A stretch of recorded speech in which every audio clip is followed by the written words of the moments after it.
अस्सलाम वालेकुम दोस्तों, आज अलमिया यह है कि हम में से अक्सर लोग नहाते तो हैं, गुस्ल नहीं करते। जिस्म तो धोते हैं, उसे पाक नहीं करते। जबकि नहाना और है, गुस्ल करना और है। नहाने से इंसान के जिस्म का मैल धुलता है, जबकि गुस्ल करने से इंसान का जिस्म और उसकी रूह पाक होती है।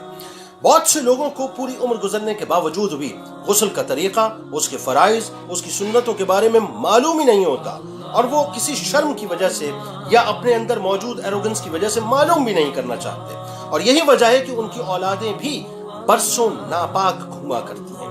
याद रखें, नापाकी दरअसल आपके जिस्म से चिमटी हुई न नजर आने वाली उस गंदगी की तरह है जिस पर आप कितने ही ब्रांडेड परफ्यूम्स लगा लें या ब्रांडेड वार्डरोब पहन लें, ये उस वक्त तक साफ नहीं होगी जब तक कि उसे सही गुस्ल के पानी से न धो लिया जाए। उसके बाद गुस्ल इंसानी वजूद को जब पाक करता है तो फिर वुजू उसे रोशन करता है और फिर इबादतें उसे मुअत्तर करके अल्लाह का कुर्ब अदा करती हैं।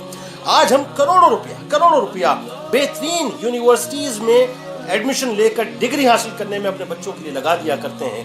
नहीं लगाते तो चंद लम्हे उनकी आखिरत बेहतर करने के लिए गुस्ल के तरीके पर नहीं लगाया करते। जबकि रसूल करीम सल्लल्लाहु अलैहि वसल्लम ने फरमाया कि तहारत निस्फ ईमान है। यानी अगर मैं जुमला इस तरह अदा करूं तो गलत ना होगा कि गुस्ल तहारत का डोर ओपनर है, और तहारत का डोर उस वक्त तक नहीं खुलेगा जब तक कि सही गुस्ल नहीं होगा। और जब सही गुस्ल नहीं होगा तो सही वुजू नहीं होगा, सही वुजू नहीं होगा तो इबादत नहीं होगी, इबादत नहीं होगी तो अल्लाह का कुर्ब नहीं होगा। लेकिन अल्लाह कुरान में क्या फरमाता है सूरह बकरा में कि बेशक अल्लाह पसंद करता है बहुत तौबा करने वालों को और पसंद रखता है सुथरों को। लिहाजा शर्म ना कीजिए, आज ही फैसला कीजिए, अपना और अपने बच्चों का गुस्ल दुरुस्त कीजिए।